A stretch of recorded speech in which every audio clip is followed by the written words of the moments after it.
तो दोस्तों स्वागत है आपका मेरे YouTube channel century classes with Amit में।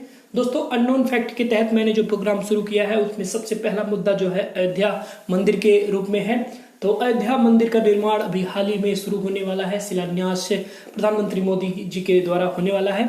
तो जैसे जैसे मुद्दा ये नजदीक आता जा रहा है वैसे ही एक कौतूहल का विषय बना हुआ है।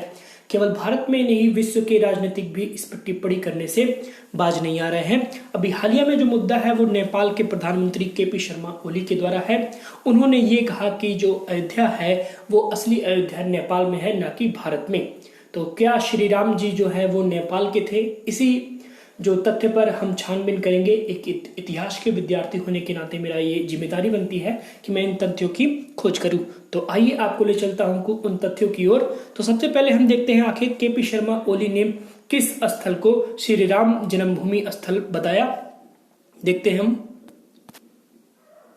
यह है ठोरी वीरगंज। वीरगंज जो है नेपाल में एक स्थान है। तो इस स्थान को जो है केपी शर्मा ओली ने कहा कि जो श्री राम जी हैं वो यहाँ के निवासी थे। तो उनके द्वारा जो स्टेटमेंट दिया गया है उनके तहत ये कहा गया कि अयोध्या जो है ये वीरगंज का ठोरी जो स्थान है वो यहाँ पे अवस्थित है। तो क्या ये बात सत्य है? जी नहीं, बिल्कुल ही गलत बात उन्होंने बोली है। इस तथ्य को नहीं माना जा सकता क्योंकि कई सारे ऐसे प्रमाण मिले हैं जो अयोध्या को दर्शाते हैं भारत में। तो मैं उन तथ्यों की ओर आपसे अवगत कराना चाहता हूं।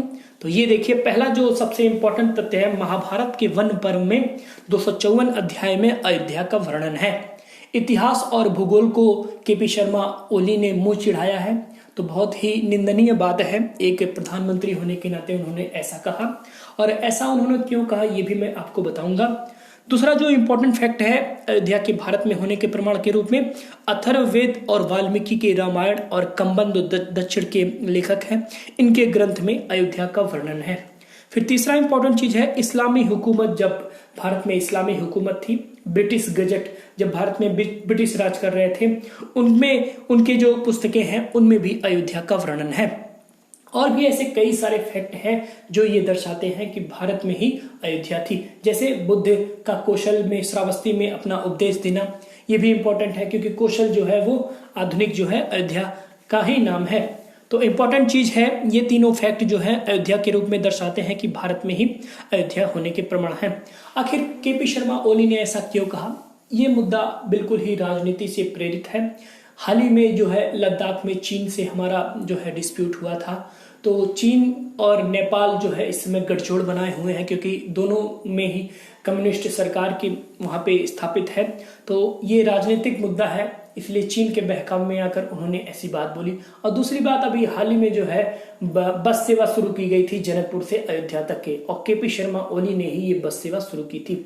तो ऐसा कैसे हो सकता है विरोधाभास? तो ये सारी चीजें जो है राजनीति से प्रेरित होती हैं। तो इसलिए हमें अपने प्रामाणिकता पर उंगली नहीं उठाना चाहिए। तो बहुत ही इंपॉर्टेंट चीज है, आप लोग चैनल को जरूर सब्सक्राइब कर लीजिएगा जो लोग पहली बार जुड़े हैं इस चैनल से, और आगे भी अननोन फैक्ट से जुड़े रहने के लिए हमसे जुड़े रहें। धन्यवाद।